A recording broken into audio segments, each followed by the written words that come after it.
3 people are dead. 2 others have been shot in what an East Texas neighborhood says was a family dispute. Thank you for joining us.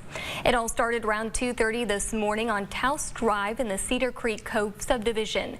That's where the Henderson County Sheriff says 29-year-old Christopher Kyle Reed Jr. shot 5 people, killing 3 of them.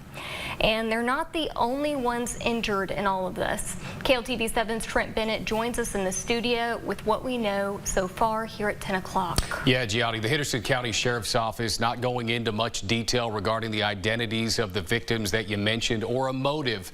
Tonight we know that a man and a woman died at the scene in Mabank.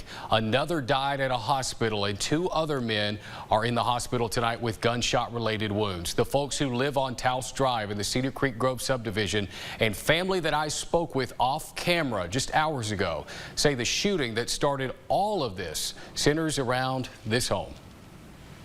I keep to myself. I stay in my house, and this is why. Cheryl Noble says she was doing just that when at 3 this morning, a man she had never seen before came knocking on her door claiming he had been shot by a relative.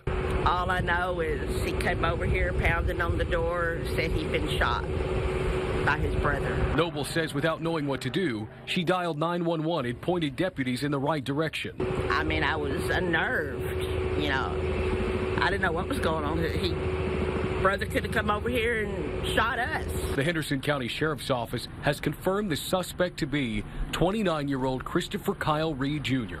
Deputies wouldn't confirm, however, whether or not Reed fired a gun at his family just next door to where the shooting allegedly took place. I didn't think that they would do that. Richard Matthews is circling the home, where crime scene tape has now come down. He says he knows the family well, having lived next to them for 40-plus years. Matthews says he's come to terms that he will never see them again. That's what I was told. Following the shooting, a separate scene 37 miles west in Ennis at this Buc-ee's, where Ennis police say Reed Jr. crashed into the storefront, hurting another woman. Before shooting himself inside the vehicle, you can see inside the front doors to that convenience store. For friends and family who didn't want to go on camera, they see the scene that played out on this road will continue to haunt them. I don't think anybody will be there ever again in that house. The woman who was hurt at the Buc-ee's in Ennis, we're told, is expected to be okay. Now, the last time we spoke to deputies on the scene in Mabank, all they would tell us is that the suspect had a self-inflicted gunshot wound. The other 2 men that were shot inside the home, we're told, are in the hospital. We'll continue to keep you updated. Reporting in the studio tonight, Trent Bennett, KLTV 7 News.